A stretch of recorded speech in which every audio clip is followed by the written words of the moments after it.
Well, there. Good evening, ladies and gentlemen. This is John C. Morley, serial entrepreneur, coming at you tonight. In case you're wondering, it's a Wednesday night. That is January 5th. We've actually got two more nights left in this series about how to handle difficult people. If you are new to my series, welcome. It's great to have you here. We uncover some amazing things about people, about life, and things that everyone needs to learn about to improve the quality of their life and everyone else in it. Be sure to check out my book that's coming out in just a few months, 25 Gifts of Inspiration to Change Your Life and Everyone Else in It. For those of you that are coming back, well, I want to say welcome, welcome, welcome back to you. It is great to have you here. And I want to ask you right now, uh, if you're seeing this and you're wondering about difficult people in your life, because I'm sure you have some, go ahead and give me a like, a support, a love, depending on whether you're on the LinkedIn platform, Facebook's John C. Morris, Your Entrepreneur page, my YouTube, John C. Morris, Your Entrepreneur page, my Twitch page, or my uh, Twitter page, which is Periscope. So tonight, we're going to talk about a very interesting category with difficult people. And this is known as the bully. Um, they're very difficult, they're assertive. They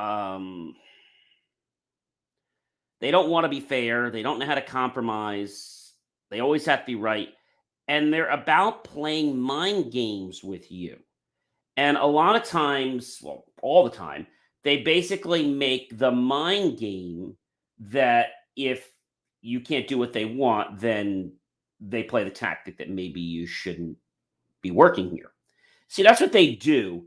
And they say they're going to get someone else, but really they're bullying you. And workplace bullying is a serious problem. A lot of people are facing this now, and people have faced it in the past, but it's becoming more of a problem. So if you have a boss that sets high goals, nothing wrong with that, and expects a lot from you and the rest of the team, this does not mean that your boss is bullying you. I want to be very, very clear about that. Okay. I have high expectations for my team, but I don't bully my staff.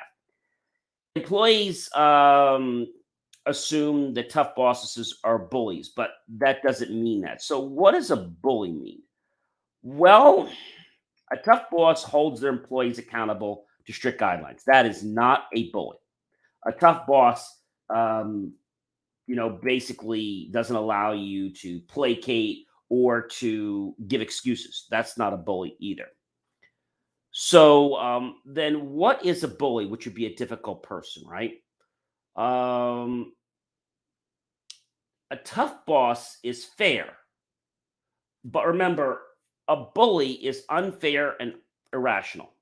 Okay, a tough boss will not, hold your hand through everything, but they are willing to roll up their sleeves and help get the job done. So, in other words, they're not going to help you at every step, but if there's a challenge and they need to jump in there to support you, actually, the team, they're going to do that, but they're not going to, how can I say, pamper you to, get the work done. They're just not going to do that. So, tough bosses um, are there for the good of the company, but bullies are about power. Hmm. Bullies are about power. So that means that if you're in a work environment and the person is just doing things because it basically makes them feel good, that's a bully. And that's a difficult person. So, how do you handle a bully in the workplace? Because you're probably concerned about getting fired. And we talked a little bit about this, but a bully is a little bit different type of person. So a bully is someone that is non-compromising, someone that wants everything their way. How do you handle that? Well, first of all, are they doing this with everyone? That's the first thing you need to see. If they're doing this with everyone, then this is a classic bully that is bullying everybody. If they're just doing it with you, then they're discriminating against you. It could be for race, religion, sexual orientation, or some other reason, which that's something you may want to talk to human resources about because that means that they're doing this to discriminate you.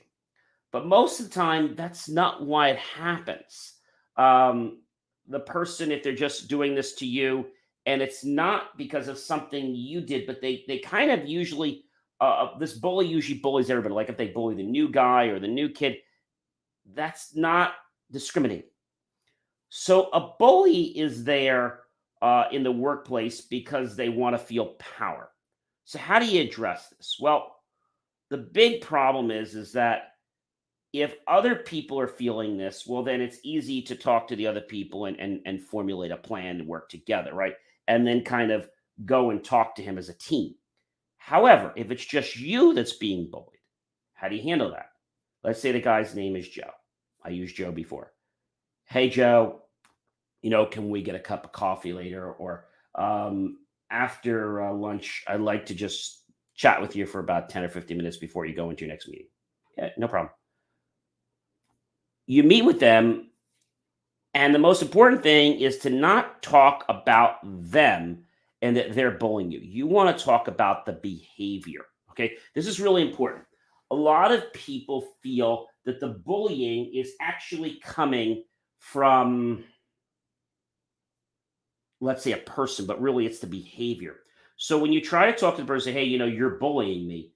Okay. You're going to just walk into an inferno that's just going to basically have a meeting that's not going to end well.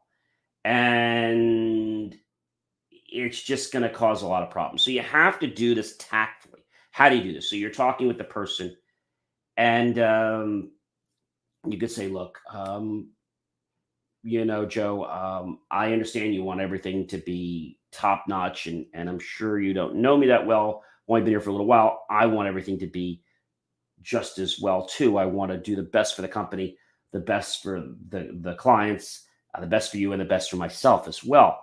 It's really important. Lately, when I've been working on this new team, and I know you head the team, I feel like the way I'm hearing I'm going to call it the instructions or even our discussions, that the undertone of how it's coming off to me is kind of, how do I say this in a nice way? I'm kind of feeling bullied because I'm trying, but yet it's the behavior. You're a nice guy. I just feel the behavior whenever we're in this manager group changes. The dynamic changes when I'm in this group and you're in the group and these other people in the group, and I'm feeling like no matter what I do, there's no compromise. And they're going to come back and say to you, well, I don't know what you're talking about. Or exciting example. Okay, if you want me to cite an example, last Thursday, we were going over the projections for sales and what marketing was going to do to increase sales by reaching some different target markets. I made some suggestions about how we could reach a younger demographic and how that would open up our base to sell not only to them, but it would also allow us to sell other products or services that we couldn't sell to the older population. I don't remember that. Well, when I brought the topic up, um, there was some talk about it. And then I believe you had said that uh, we're not open to this. I don't remember that at all. So now you got somebody who's playing denial, which, by the way, is not a river in Egypt. No pun intended there. If the person's going to play this game where they're going to deny everything, you have to call a card and be very strong. And that is, look, Joe, I'm feeling bullied and threatened by, now you might feel that those words bullied and threatened because they're very harsh. So what I always recommend doing, instead of saying the word bullied, I'm just saying I'm feeling uncomfortable, because bullied and threatened is really serious. So I would just use the words whenever you talk to him, either in the group or personally. Don't use the word bullied. Use the word that I'm feeling a little uncomfortable. And I know that's not the intent. And if the person still continues, then it's time to go visit human resources. And it's time to document everything you've done. Maybe you had a meeting with them, you sent them an email, whatever it is, send this off to human resources. Let them know, and you could tell them that you're feeling uncomfortable. You could tell them you're feeling bullied. You've tried to address this and talk to the person that it's the behavior that you get along with the person very well, but it's the behavior that you don't feel comfortable with. And they asked you to cite an example, and you did, and he denied it. HR has ways of handling this. Now, if it's a smaller company, or let's say this is a personal issue with someone, and they're bullying you because, I don't know, they want you to vote a certain way, which is illegal, by the way, on your not for profit board or in your community or your town, and they're bullying you because they're saying, well, hey, John, this is the way we're going with it. Everyone else is voting that way. And now, if you vote, let's say, no, and everyone else is voting yes, when you come to bring something up next time, they're going to shoot it down. Now, that's not fair, but that's an example of being bullied.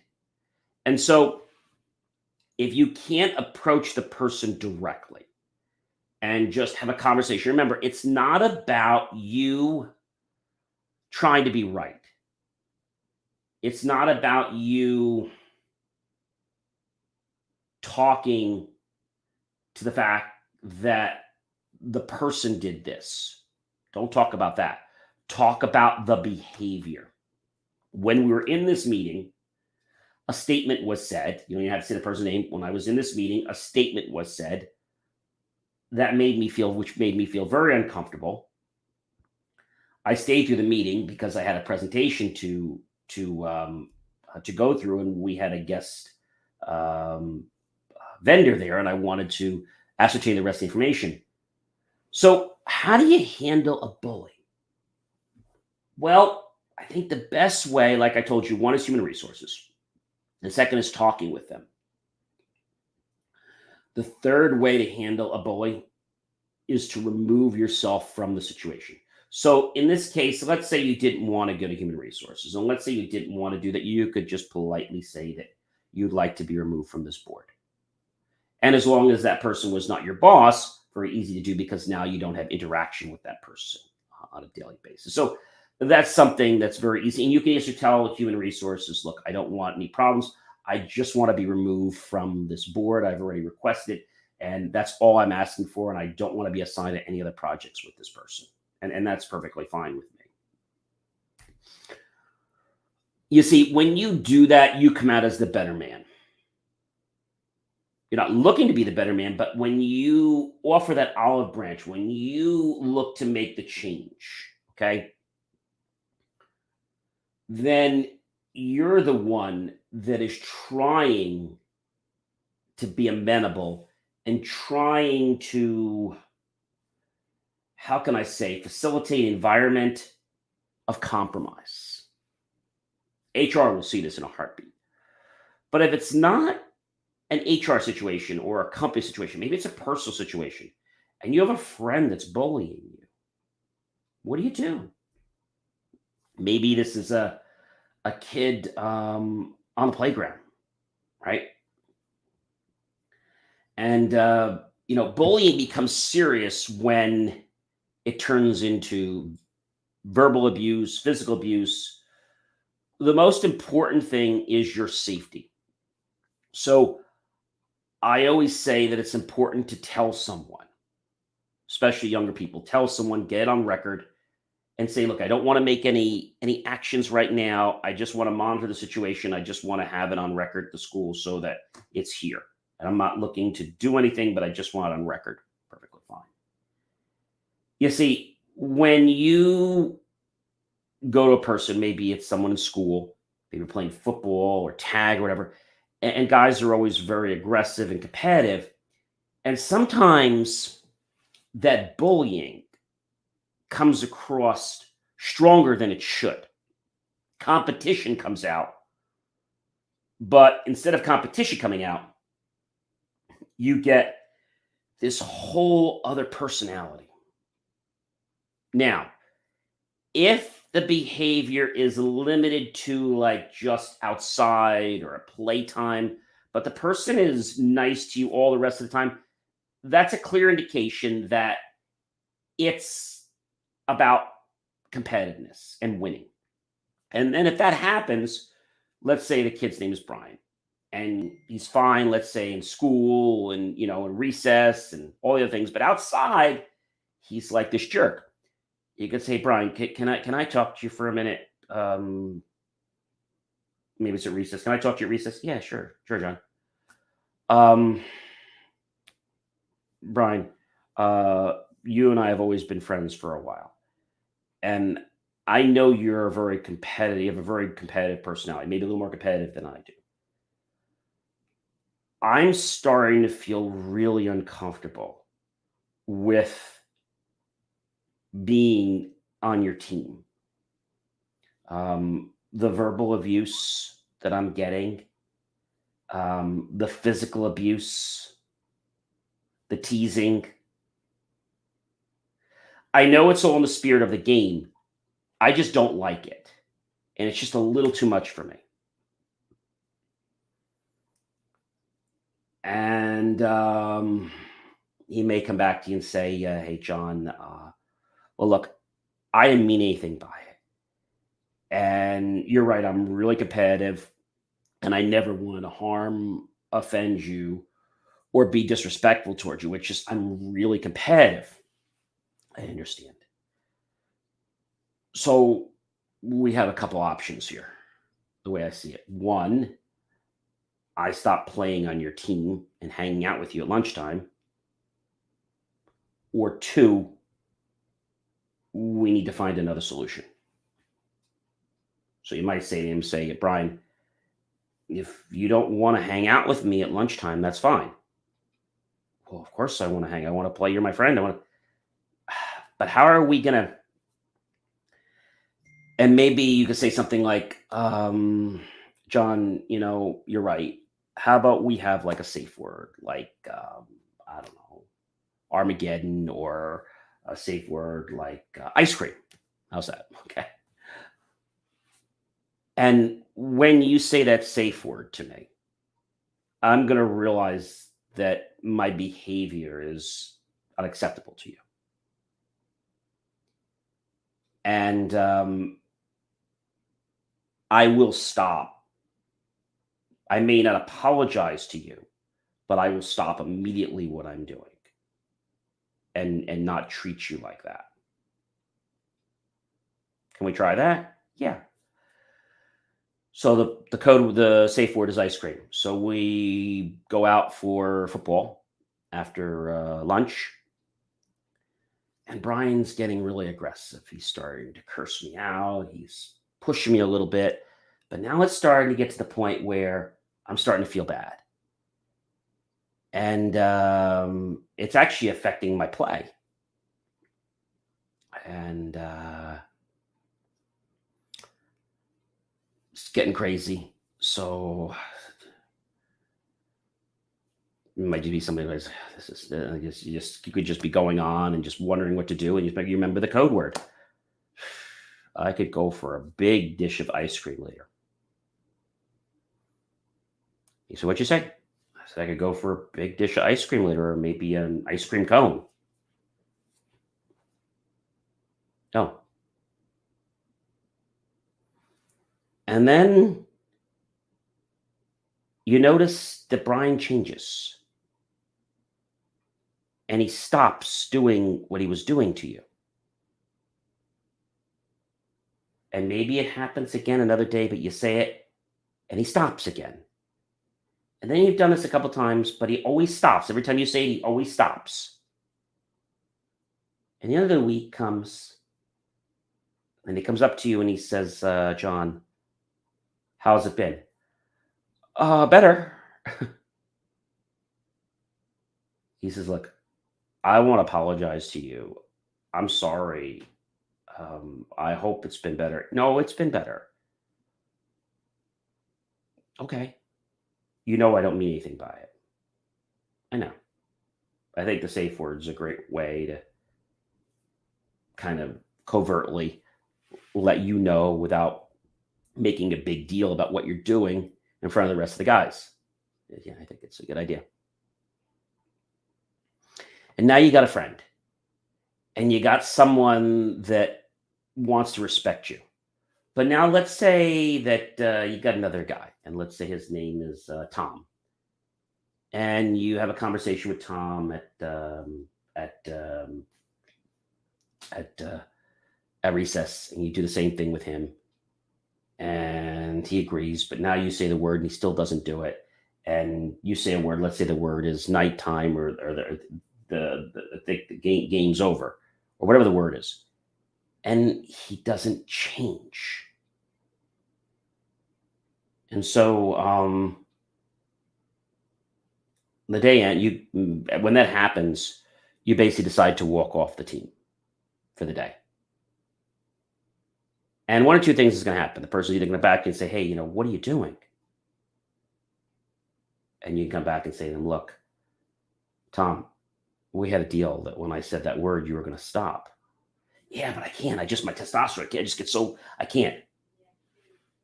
So how do you handle that? You leave. Well, why'd you leave? I left because if I didn't, you and I would have been in a fist fight. So I think that's the most important thing that you have to understand. Do you have somebody that just needs an attitude adjustment? Or do you have somebody that wants to cooperate with your request? Or do you have somebody that's just going to try to placate you? I think that's really the main thing. And a lot of people feel that if they ask for something like this, that, this is not something guys would do.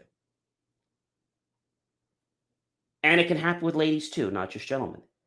It could happen, maybe there's a situation where um, the ladies are out, maybe they're playing hopscotch or whatever they're playing or jump rope.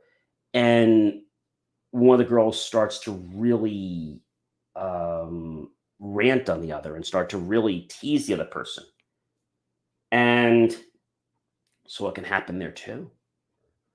But if it gets to the point where when you get back into class, then now the person ignores you or the person's trying to hit you or something, then it's time to not let the matter in your own hands. Then it's time to tell a teacher, tell a principal, tell an authority figure. Get it on record. If you feel like your life is threatened, go to the police. File a report. You don't have to do anything with it, but just get it on record. So how about at work? Well, if you feel that an employee is threatening you or you feel threatened, that's when you go to human resources but you always document all the time. You see, a lot of times this comes because of competition. But when you confront someone in a private way and explain to them that you don't like the behavior, and they try to retaliate, then it's time to not take the matters into your own hands because now you're risking the fact that something could happen to you or the other person, and you don't want that. So I think that's really important for tonight's lesson when we talk about the bully. We hear a lot about that in younger kids, but it can happen with older people too. There's no real rhyme or reason. This can happen over dating. Maybe you're dating the same person or you're dating someone that they don't date anymore, and it causes this big animosity. So there's lots of reasons. There's also that person that has this strong ego and they feel that they have to be kingpin. I've talked about this before. They're the alpha male. They're the ones that have to let you know that they're in control of the game at all times. And if you forget who's in control of the game, they're going to remind you. That's more than competition. That's squashing your individuality. Squashing your individuality.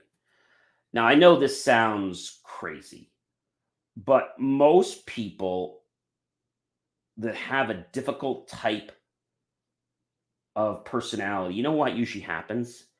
It happens because that's the way they were treated when they were younger. And they want to retaliate because of something that happened.